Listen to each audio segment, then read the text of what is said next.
Assalamu alaikum, guys. My name is Dr. Huma, and I am one of the mentor of the StudyMate.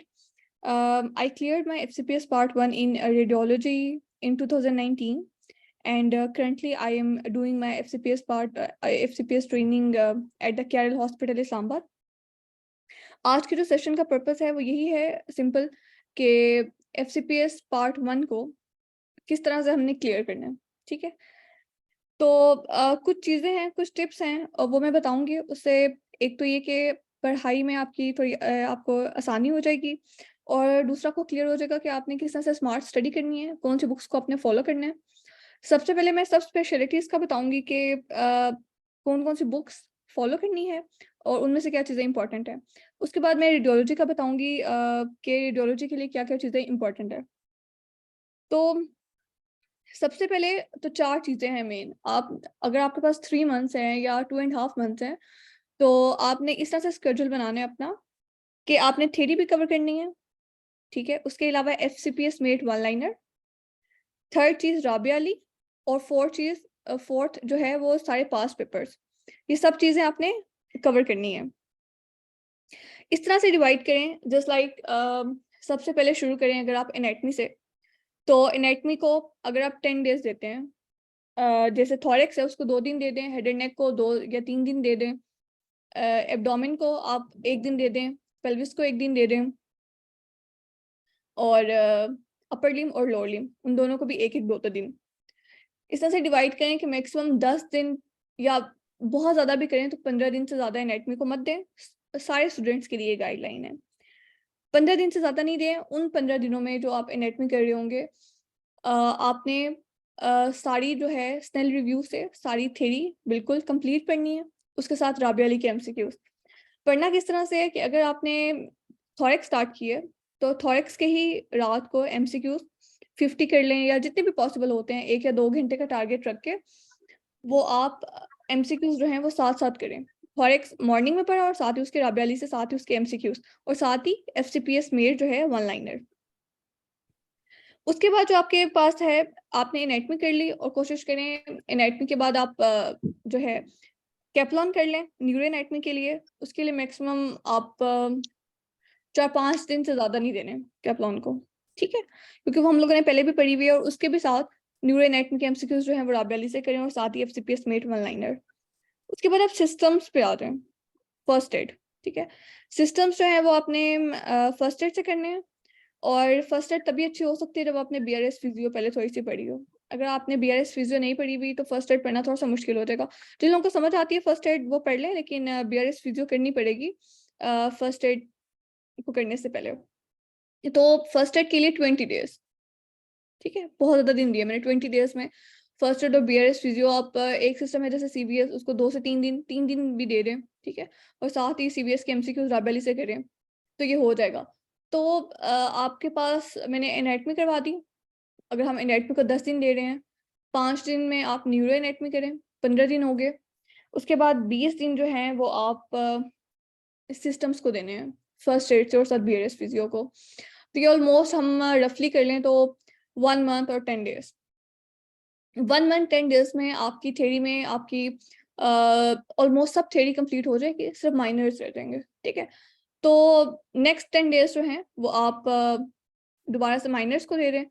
तो 1 month 20 days almost हम रफली एक schedule बना रहे हैं 3 months के कोर्स के लिए। बिल्कुल रफ सा एक आइडिया मैं दे रही हूँ आप लोगों को। तो ये हो जाएगा 1 मंथ और 20 डेज़। उसके बाद भी अभी 1 मंथ आपके पास पूरा है। तो जो 1 मंथ होगा उसमें आपने सारे पास पेपर्स बहुत अच्छे से, अभी जो 3 मंथ्स में आपने तैयारी करनी है तो आप ये बात सोच लें कि अगर आपने एनाटॉमी सबसे पहले रखी है और एनाटॉमी को पढ़ना शुरू किया है, तो at the end of 2 months या 3 मंथ आपको नहीं याद रहेगी चीज़ें, भूल जाएँगे। डेफ़िनेटली इतनी इतनी हमारे पास रिवीजन का भी टाइम नहीं होगा और इतना मेमोराइज़ भी नहीं रह सकता। तो पढ़ाई का तरीका क्या है?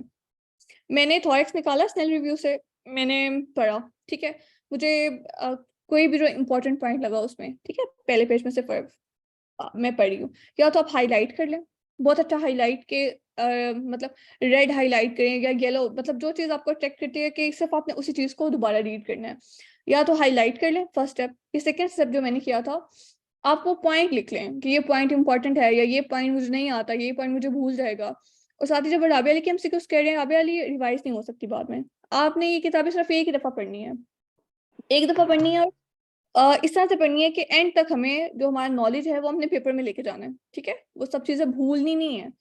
तो साथ ही मैंने जैसे राबिया अली पढ़ी है, वो एक ही दफा मैं एक ही रीड पढ़ सकती हूँ। तो जब मैंने एक रीड में पढ़ी, तो जो एमसीक्यूज मुझे आते थे और मुझे लगता है कि ये मुझे नहीं भूलेंगे, तो ठीक है, उनको लिखने की जरूरत नहीं है। हाँ, जो ऐसे एमसीक्यूज है जो ट्रिकी है या आपको लगता है वो इंपॉर्टेंट है, तो उसको लिख लें। अच्छा, अगर लिख नहीं सकते, आपको मुश्किल लगता है, तो हाईलाइट कर लें, ठीक है। ये हाईलाइटेड, जो बंदा हाईलाइट करे या जो बंदा लिख रहा है, उसने लास्ट के 10 डेज, ठीक है, 10 to 15 डेज आपने लास्ट में रिवीजन के रखने हैं। वो 10 to 15 डेज में जो आपने चीजें पढ़ी हुई थी, जो सेव की हुई थी या हाईलाइट की हुई थी, वो आपने लास्ट में रिवाइज करनी है। एक बहुत बड़ा मसला ये होता है कि स्टूडेंट्स पढ़ के जाते हैं, एंड पे उनके पास रिवीजन का टाइम नहीं होता, वो पढ़ते नहीं है, रिवाइज नहीं करते कुछ भी, तो कुछ भी याद नहीं रहता, तो उस पढ़ाई का भी फायदा नहीं है। तो बेसिकली अपना स्केड्यूल 3 मंथ्स का इस तरह से बनाएं, उसको फॉलो करें, और मिनिमम आपको 4 to 5 आवर्स चाहिए। जस्ट लाइक आप मॉर्निंग के, अगर आप जॉब कर रहे हैं, या डेफिनेटली हम लोग प्रोफेशनल हैं, तो कोई ना कोई साथ जॉब्स हैं सबकी, मॉर्निंग के 2 to 3 आवर्स इस तरह से रखें कि आपने थ्योरी करनी है, फिर शाम के 2 से 3 घंटे, मतलब 24 आवर्स हैं आपके पास। 24 आवर्स में आपने डेली के 5 आवर्स निकालने हैं सिर्फ पढ़ाई के लिए, बाकी पूरा टाइम है जिसमें आप बाकी अपने सारे काम करें, लेकिन 5 आवर्स निकालने हैं, 3 आवर्स मॉर्निंग के और 2 घंटे रात का एमसीक्यूज करने के लिए। मतलब ये डेली का टारगेट होना चाहिए। डेली का अगर आप इतना टारगेट रख के चलते हैं, और अंदर कुछ रेस्ट डेज भी, मतलब अगर अपना स्केड्यूल खुद बना रहे हैं, तो अंदर कुछ रेस्ट डेज डालें, जिसमें आप मतलब जो चीज़ें अगर आपकी मिस हो गई हैं, या डेफिनेटली बिल्कुल आइडियल सिचुएशन तो नहीं होती है, हम अंदर चीज़ें छोड़ भी देते हैं, या कभी नहीं पढ़ा जाता, तो उन रेस्ट डेज में अपने जितना भी जो चीज़ें छोड़ी हुई हैं वो कंप्लीट करने हैं। तो ये तो मैंने आपको रफ सा 3 मंथ्स का स्केड्यूल बताया कि आपने किस तरह से कवर करना है। कोशिश करें, बिल्कुल मैं दोबारा बता देती हूँ, अगर किसी ने अभी हमें ज्वाइन किया है, कि ऑलमोस्ट 1.5 मंथ आपने थ्योरी को देना है, 1.5 मंथ, 1 मंथ आप दें अपने जितने भी पास्ट पेपर्स हैं, और लास्ट के जो 10 डेज हैं या 15 डेज हैं जितने भी हैं, वो आप अपने रिवीजन को दें। पढ़ना किस तरह से है, जो भी शुरू से पढ़ाई शुरू करें आपकी पहले दिन से, या तो हाईलाइट करें जैसे आपको आसानी है, जो आपके लिए आसान है, जो आपको जैसे आसान लगता है, या हाईलाइट करें, या सेकंड चीज अपने नोट्स बना लें, उसको लिख लें जो भी इंपॉर्टेंट पॉइंट्स हैं, ये आपको बाद में बहुत ज्यादा हेल्प देंगे। अब मैं आपको बताऊंगी थ्योरी बुक्स, ठीक है, कौन कौन सी फॉलो करनी है। एफसीपीएस मेट वन लाइनर, उसमें पास प्रीवियस एमसीक्यू सिर्फ एक एक लाइन में मेंशन किए हुए हैं। जैसे कि अगर आप सीबीएस कर रहे हैं, साथ ही एफसीपीएस मेट वन लाइनर को साथ सीबीएस से पढ़ लें, और साथ ही राबिया अली के एमसीक्यूज, ये थोड़ा सा प्लान रख के चलें। सबसे पहले मैं आपको एनाटमी का बताती हूँ। एनाटमी कहाँ से करनी है, स्नेल रिव्यू से करनी है। सब स्टूडेंट्स ने सब स्पेशलिटी के लिए स्नेल रिव्यू करनी है।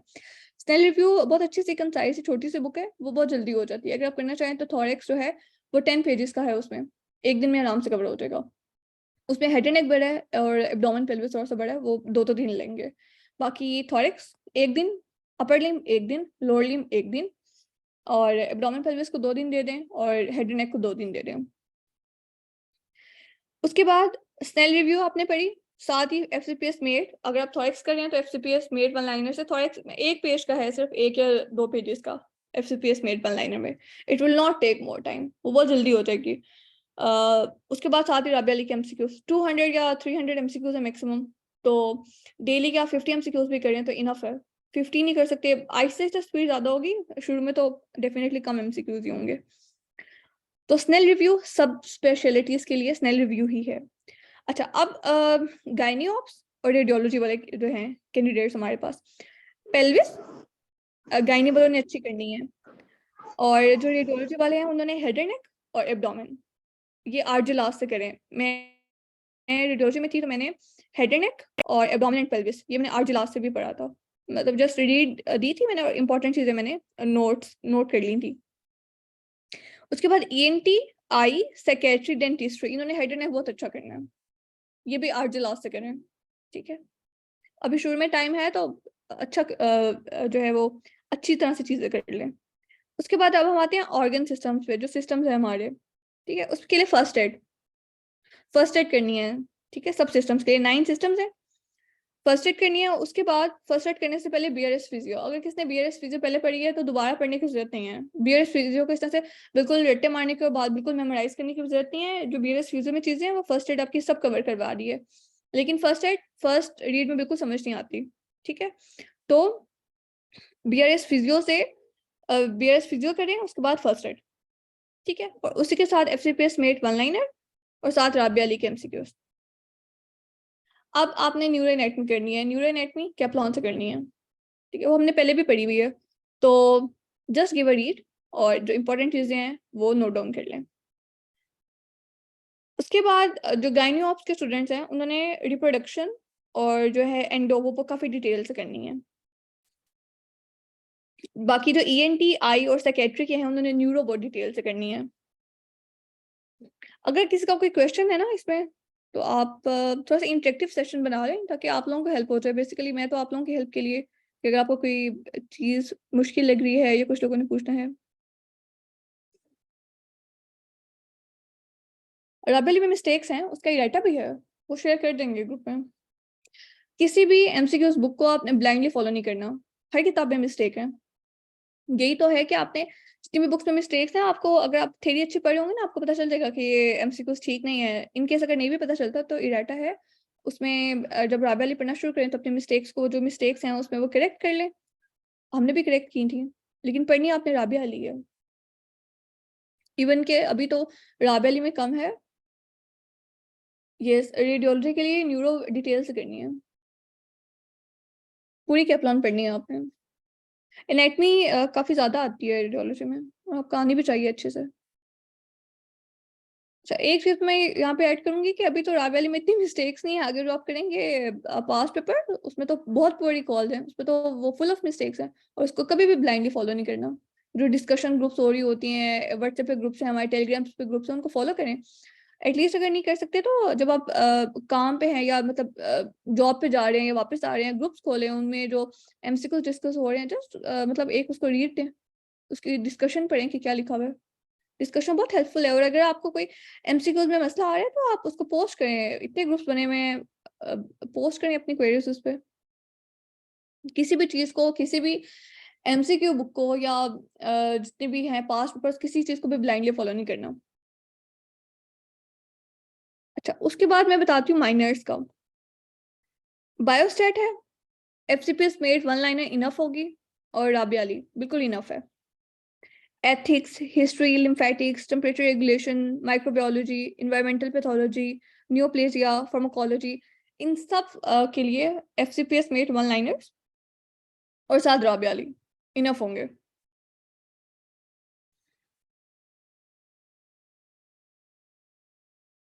अब जो है ना पैथोलॉजी के कैंडिडेट्स, उनके लिए न्यूप्लेजिया, इन्वायरमेंटल पैथोलॉजी, तो वो बीआरएस पैथोलॉजी बड़ी अच्छी से कर लें। जो पैथोलॉजी के स्टूडेंट हैं उनके लिए ये हेल्प होगी। अच्छा, जो इम्यूनो है ना, इम्यूनोलॉजी, उसके लिए बीआरएस पैथोलॉजी के जो वो है, और टेबल्स जो दिए हुए हैं फर्स्ट एड में वो करने हैं। तो ये जो आपका चैप्टर है ना इम्यूनो का, उसके बीआरएस पैथो, वो वाला चैप्टर देख लेना, और साथ फर्स्ट एड से जो टेबल्स बने हुए हैं, टेबल्स वो कर लें। उसके अलावा एफसीपीएस मेट वन लाइनर और राबिया अली इनफ होगी। जनरल पैथोलॉजी के लिए भी अगर बीआरएस पैथो पढ़ने का टाइम है तो कर लें, अदरवाइज छोड़ दें। एफसीपीएस मेट वन लाइनर और राबिया अली इनफ है। एम्ब्रियो के लिए, अच्छा, जो रेडियोलॉजी के कैंडिडेट्स हैं उन्होंने एम्ब्रियोलॉजी करनी है, और एम्ब्रियो हाई यील्ड से करनी है। मेरे पास वो बुक तो नहीं थी हाई यील्ड, लेकिन मैंने पीडीएफ फॉर्म में थी, तो मैंने पीडीएफ से ही उसको रीड दे के और उसके नोट्स बना लिए थे। और वो बहुत आसान लिखा हुआ है, बहुत जल्दी होती है हाई यील्ड एम्ब्रियो। जो है मेरे हाल से 1 वीक में आराम से हो जाएगी। उसके बाद उसके MCQs FCPS met one liner करें और साथ राबिया अली करें। गाइनियोप्स वाले भी जो हैं वो डिटेल्स थोड़ा उनको पढ़ना पड़ेगा, वो भी हाई यील्ड एम्ब्रियो करें। रेडियोलॉजी और जो है गाइनियोप्स के, उन्होंने करनी है हाई यील्ड एम्ब्रियो। बाकी जो स्पेशलिटीज हैं वो छोड़ भी सकते हैं, बेशक स्किप कर दें। उनके लिए MCQs FCPS med one liner enough होंगे। तो उसके बाद हमने थ्योरी कवर कर ली। थ्योरी का मैंने आपको बता दिया कि कहाँ कहाँ से करनी है सारी चीजें। माइनर्स भी हो गए हमारे, एनाटमी भी होगी, सिस्टम्स भी हो गए, फिजियोपैथो का भी बता दिया।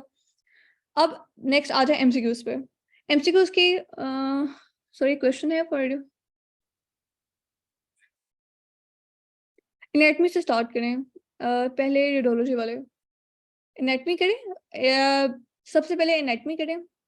जैसे मैं आपको बता रही हूँ डॉक्टर जवेरिया, एनाटमी से स्टार्ट करें और उसको एनाटमी को 10 दिन दें।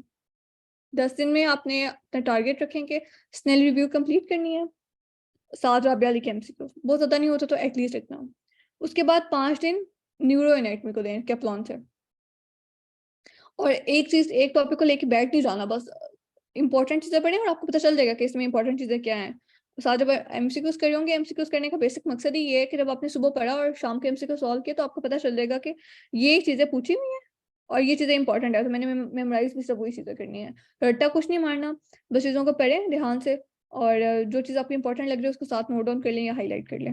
एनाटमी करने के बाद 15 दिन में एनाटमी प्लस न्यूरो एनाटमी, उसके बाद फिर आप सिस्टम्स पे आए, फिर 20 दिन सिस्टम्स पे रहें। और ये नहीं कि आपने सिस्टम्स अच्छे नहीं करने, सिर्फ एनाटमी और न्यूरो करके अच्छी जानी है। मेरे पेपर में 2019 में आया था नवंबर में, जो मैंने अटेम्प्ट दिया उसमें बहुत ज़्यादा सिस्टम्स में से क्वेश्चन आए हुए थे, मेरी एनाटमी बहुत कम थी, एनाटमी के क्वेश्चन ज़्यादा नहीं थे उसमें। तो पेपर किसी तरह का भी आ सकता है। और इरेटा भी चेंज हो गया, इरेटा कह रही हूँ सॉरी, ये सीपीएसपी का जो पूल है ये भी चेंज हो गया हुआ है काफ़ी। अब काफ़ी न्यू क्वेश्चंस आते हैं, इसलिए अपनी थ्योरी को स्ट्रॉन्ग रखें बिल्कुल। एमसीक्यूज बुक्स को वो आपकी हेल्प करती हैं कि इस टाइप के एमसीक्यूज आते हैं, लेकिन उनको बिल्कुल फॉलो नहीं करना।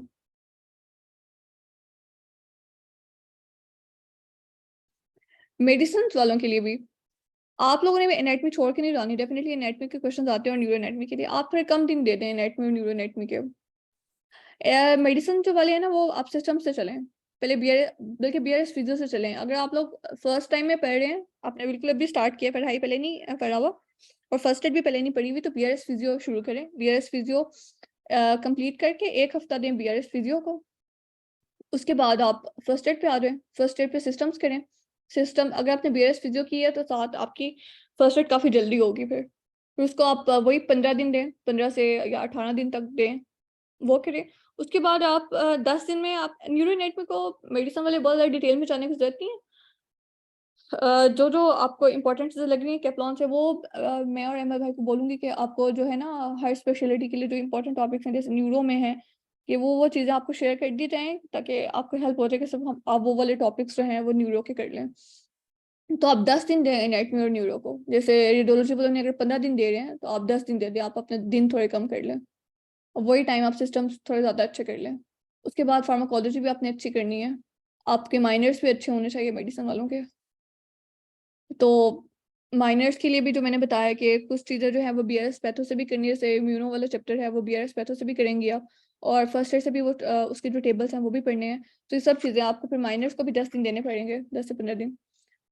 तो मेडिसिन वालों को मैं बता दूँ, सबसे पहले इस तरह से करें, बीआरएस अगर फिजियो कर रहे हैं 1 हफ्ता उसको 15 दिन से 15 दिन तक आप करें सिस्टम्स, और उसके बाद आप ऐड करें 10 दिन एनाटमी। ये 1 मंथ और 5 डेज बनते हैं। 10 डेज फिर आप ऐड करें अंदर माइनर्स के, तो वो ये 1 मंथ 1.5 मंथ बन जाता है। तो बेसिकली सब स्पेशलिटी वालों ने 1.5 मंथ में थ्योरी कंप्लीट करनी है, थ्योरी के साथ राबिया अली के एमसीक्यूज, सब स्पेशलिटीज वालों ने।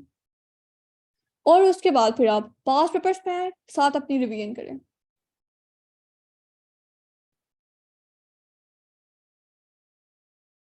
और किसका कोई क्वेश्चन है? बीआरएस जो रेडियोलॉजी वाले उनको बीआरएस पे तो करने की जरूरत नहीं है, मैंने बीआरएस पे तो नहीं पढ़ी थी। हाँ, अगर आपने किसी से मार्क करवाए में क्वेश्चन कि ये चीज़ें इंपॉर्टेंट है तो कर लें, लेकिन बीआरएस पे तो डिटेल में बिल्कुल भी जाने की जरूरत नहीं है, बिल्कुल भी। रेडियोलॉजी वालों को बीआरएस पे तो में जाने की जरूरत नहीं है, बिल्कुल माइनर है ये। रेडियोलॉजी वालों के लिए एक मेन चीज़ है एनाटमी, न्यूरो एनाटमी और head and neck. Head and neck बहुत इंपॉर्टेंट है, इवन कि जब आपने वो करना है सीएनएस, बहुत अच्छे से करना है सीएनएस सिस्टम में भी जब करना है तो। उसके बाद सिस्टम्स, इम्यूनो वाला चैप्टर जो है ना, अगर आपका बहुत दिल कर रहा है कि आपने बीआरएस पैथो नहीं की हुई, तो इम्यूनो वाला चैप्टर फर्स्ट ईयर से देख लें एक दफ़ा, वो अच्छी चीज़ें हैं उसमें। ये जैसे अच्छी वो दी हुई चीज़ें वो आप कर लें, बल्कि सब कर लें इम्यूनो वाला चैप्टर फर्स्ट ईयर से, वो एक इम्पॉर्टेंट चैप्टर है। बाकी बीआरएस पे तो स्किप कर सकते हैं।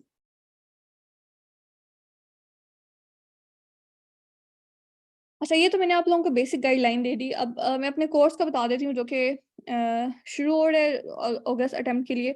बेसिकली इस कोर्स में है क्या, इज इट कंपल्सरी फॉर्मेशन? देखें, अगर तो आपको फर्स्ट एड की समझ आ रही है ना, और आपको फर्स्ट एड बड़ी अच्छी होगी, आपको फर्स्ट एड की समझ आ रही है, तो ठीक है, बीआरएस फिजियोपैथो करने की जरूरत नहीं है। लेकिन फर्स्ट एड इतनी कंसाइज बुक है कि उसकी समझ ही नहीं आती। आप फर्स्ट एड पढ़ेंगे ना, आपको बिल्कुल समझ नहीं आएगी। वो तो बिल्कुल उनकी एक एक लाइन में बात लिखी हुई है, और उसके पीछे पूरा पूरा पैराग्राफ है। तो अगर तो आपने मतलब पहले किसी ने यूएसएमएल या प्लैब वगैरह की तैयारी के लिए फर्स्ट एड पढ़ी हुई है, और उन लोगों को फर्स्ट एड आती है, कुछ लोग स्टूडेंट की फर्स्ट एड वैसे ही बहुत अच्छी होती है, तो बीएस फिजियोपैथो पढ़ने की कोई जरूरत नहीं है, जस्ट फर्स्ट एड करें। हाँ, जैसे मेरे जैसे न्यू स्टूडेंट्स थे कि मैंने तो किसी कोई बाहर का एग्जाम नहीं दिया, तो मुझे तो नहीं याद हुई थी फर्स्ट एड। मुझे फर्स्ट एड पढ़ने के लिए बीआरएस जो है फिजियो करनी पड़ी थी। बीआरएस फिजियो करेंगे तो फर्स्ट एड बड़ी जल्दी हो जाएगी। तो ये टोटली डिपेंड करता है कि आपको कितना आता है, या आपका क्या लेवल है।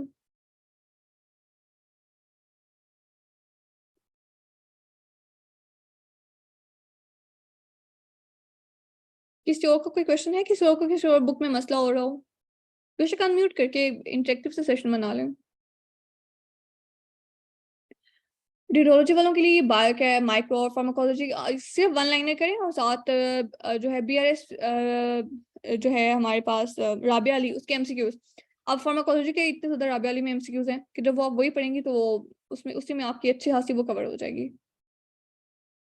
बायोकेमिस्ट्री और माइक्रोबायोलॉजी ये सब आपने राबिया अली के एमसीक्यूज नहीं छोड़ने, कोई भी माइनर्स के। One liner, FCPS med one liner, और सर राबिया अली के एमसीक्यूज, ये आपके सारे माइनर्स कवर करवाएंगे। सिर्फ मैंने एक चैप्टर बताया एक्स्ट्रा इम्यूनोलॉजी वाला, वो आप करें फर्स्ट एड से, रेडियोलॉजी वाले भी और बाकी भी। बाकी जिनकी जनरल पैथोलॉजी स्पेशलिटी है ना, वो बीआरएस पैथो करें, वो उन्होंने बीआरएस पैथो नहीं छोड़नी।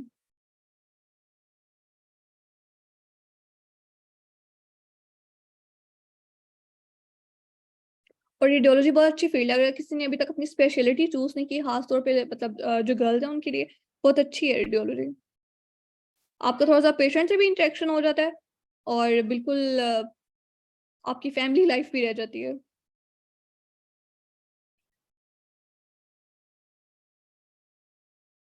किसी और का कोई क्वेश्चन है?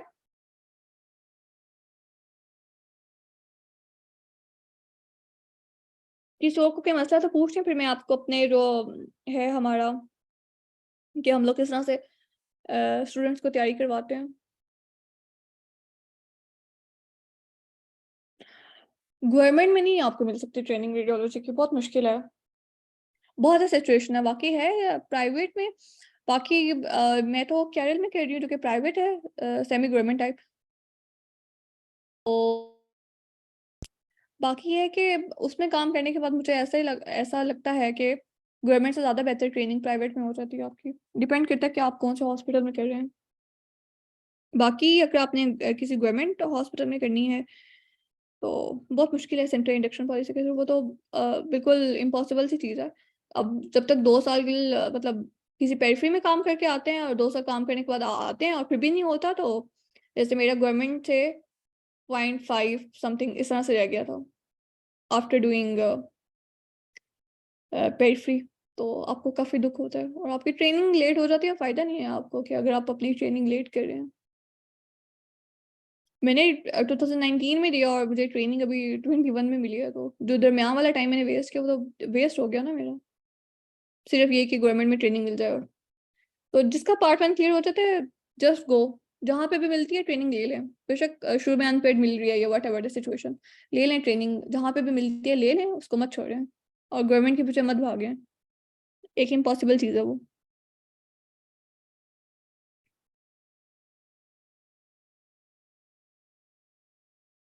और अपनी स्पेशलिटी इस तरह की चूज करें जहाँ पे बहुत ज़्यादा सिचुएशन नहीं है। एनेस्थीसिया अच्छी फील्ड है, साइकेट्री भी अच्छी है, बाहर जाने के चांसेस भी हैं। रेडियोलॉजी वालों को एक और बात बता दूं कि या जो हमारे सीपीएसपी के थ्रू 2 साल के बाद आप लोग बाहर जा सकते हैं, आयरलैंड या इंग्लैंड। रेडियोलॉजी वाले नहीं जा सकते, बाकी स्पेशलिटीज वाले जा सकते हैं स्कॉलरशिप पे।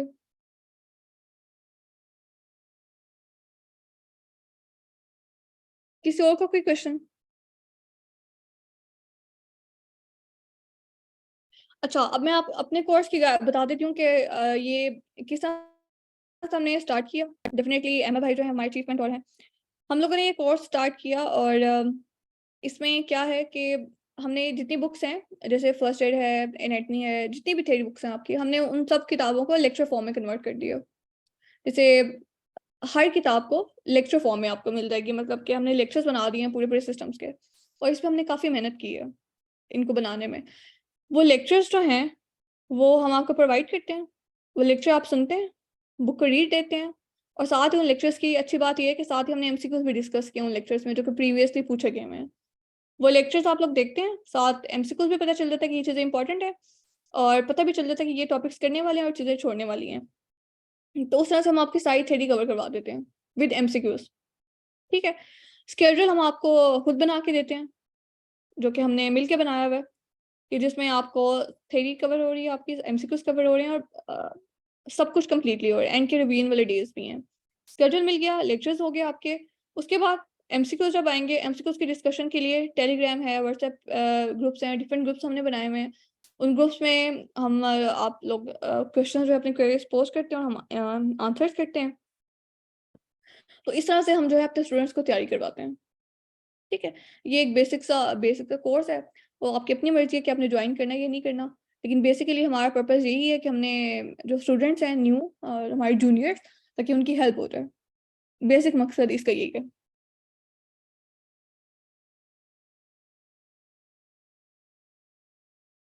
बाकी अगर किसको कोई मसला है तो अभी पूछ लें।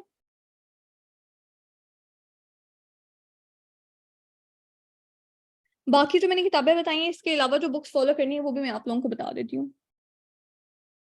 गायनी के लिए हमारे लेक्चर्स में जो है वो सब कुछ चीज़ें कवर हुई हुई हैं। उसके अलावा जो एडिशनल चीज़ें करनी है वो आपने FCPS मेड गायनी ऑप्स या एसके पिंक, डिपेंड्स ऑन यू पीपल। और सेकंड चीज़ आसमेंट शुएब, ये गायनी वालों ने करनी है। आई वालों ने क्या करना है? आई वालों के लिए भी हमारे लेक्चर्स में हर चीज़ कवर हुई है, लेकिन बुक्स जो उन्होंने फॉलो करनी है, उसामा नोट्स है, डॉक्टर अली या डॉक्टर फयाल नोट्स इनके हैं, स्नेल ऑक्यूलर एनाटमी करनी है, जॉन फेरस ऑप्थेल्मोलॉजी करनी है, और बाकी जो डिटेल्स है वो डॉक्टर डॉक्टर अली का होगा सेशन, तो जो आई वाले हैं वो उनसे पूछ लें। ENT के लिए जो बुक्स फॉलो करनी है वो ढिंगरा जो है उसके MCQs वो वाली करनी है फॉलो। डेंटिस्ट्री के लिए वीजे वीजे बुक है एक, वो फॉलो करनी है, जेके है वो फॉलो करनी है। बाकी रेडियोलॉजी वालों को मैंने बता दिया ऑलरेडी। बाकी जो पास्ट पेपर्स हैं उनमें फेब 2023 पेपर्स, मई 2023 पेपर्स, राबिया अली वो वाले सारे करने हैं। FCPS made gold recall 15, SK golden 14, और हर किसी की जो अपनी स्पेशलिटी है उसके जो पास्ट पेपर्स हैं। इसके अलावा FCPS मेड गोल्ड रिकॉल्स 13 है, FCPS made gold recalls 12, FCPS made gold recalls 11।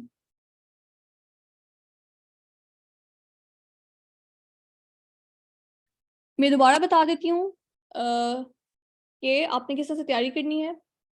शुरू से इस तरह से तैयारी शुरू करें कि आपको एंड पे रिवीजन जब आप करें, आपके पास बिल्कुल बहुत कम टाइम हो, तो आप ने हाईलाइट की उन चीज़ें कि अपने नोट्स बनाए हों। फ्रॉम द फर्स्ट आपने इस तरह से तैयारी करनी है। Radio SK1 13, SK14 15। हाँ, आपने जितने भी पास्ट पेपर्स है ना प्रीवियस, वो सब लेने हैं। बेशक SK ले लें या FCPS मेरिट ले लें, what ever do you want.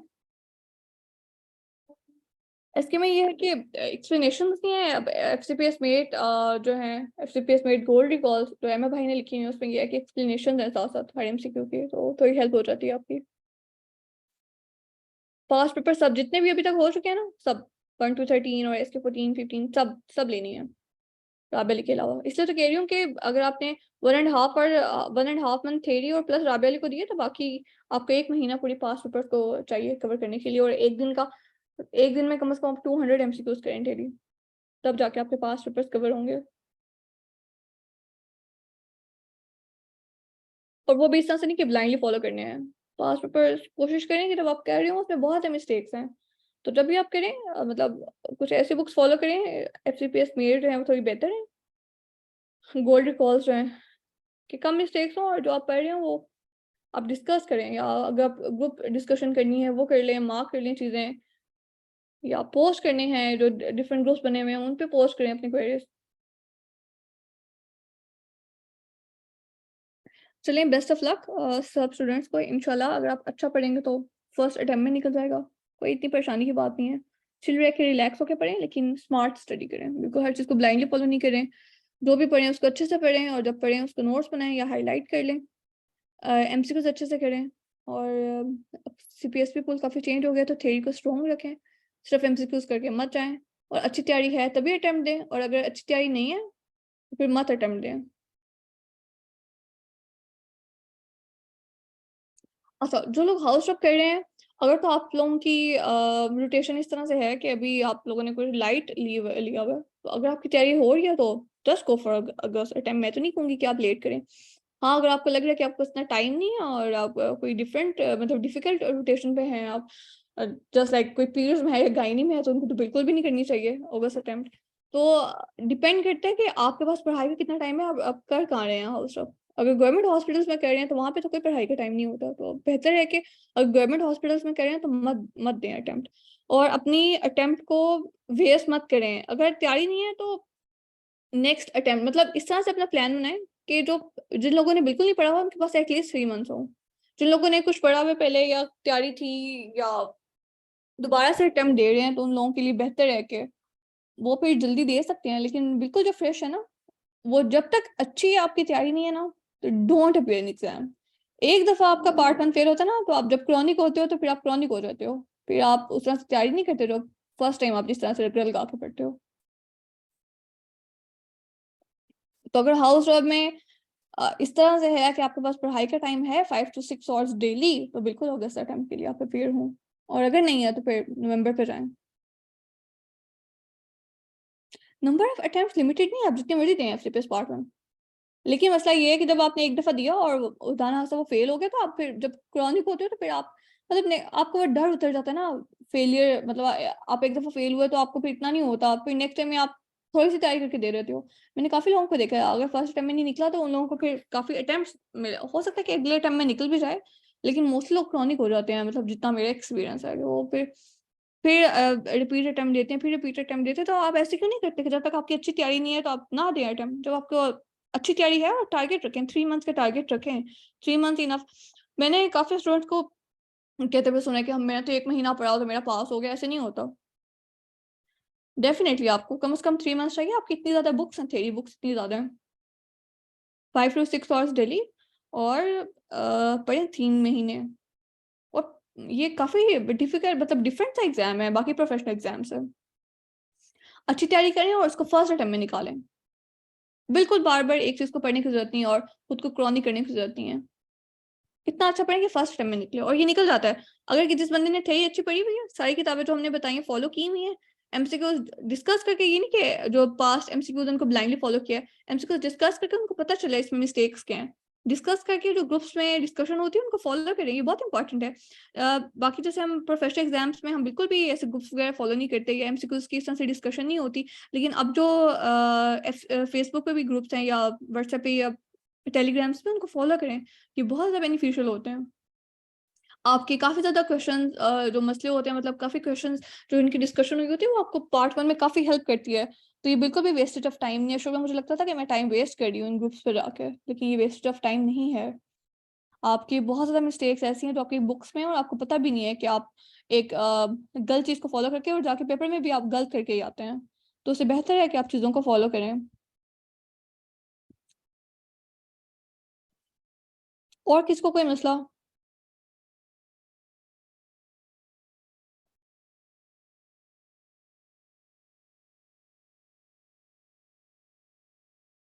चलो, आई थिंक मुझे लगता है कि मैंने जितने आप लोगों के थे इश्यूज मैंने उनको सॉल्व कर दिया। आपको कुछ ना कुछ समझ तो लगी है। बाकी इंशाल्लाह नेक्स्ट जो है हमारे वेबिनार वीक, उनमें भी देखते रहें, जो जो जैसे इसकी स्पेशलिटी है एटलीस्ट वो कोशिश करें कि ज्वाइन कर ले जब उस बंदे का सेशन है। और अहमद भाई का सेशन तो मैं यही रिकमेंड करूंगी कि वो सब सब जितने हैं वो सब ज़रूर जो है सेशन में जाएं, अटेंड करें। भाई बहुत अच्छी गाइडलाइंस देते हैं। चलिए, बेस्ट ऑफ लक और अच्छा पढ़ें और एग्जाम फर्स्ट टाइम में निकालें। Thank you. अच्छा, एक और क्वेश्चन है, for anatomy can we do double A notes? मुझे नहीं पता ये कौन से नोट्स हैं, कौन से नोट्स हैं ये?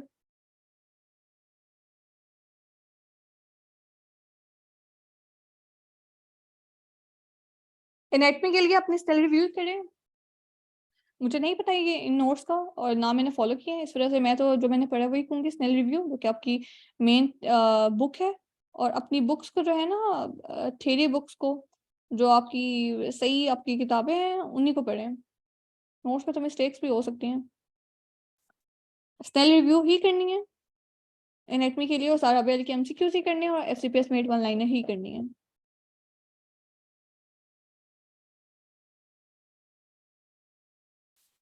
Okay, thank you.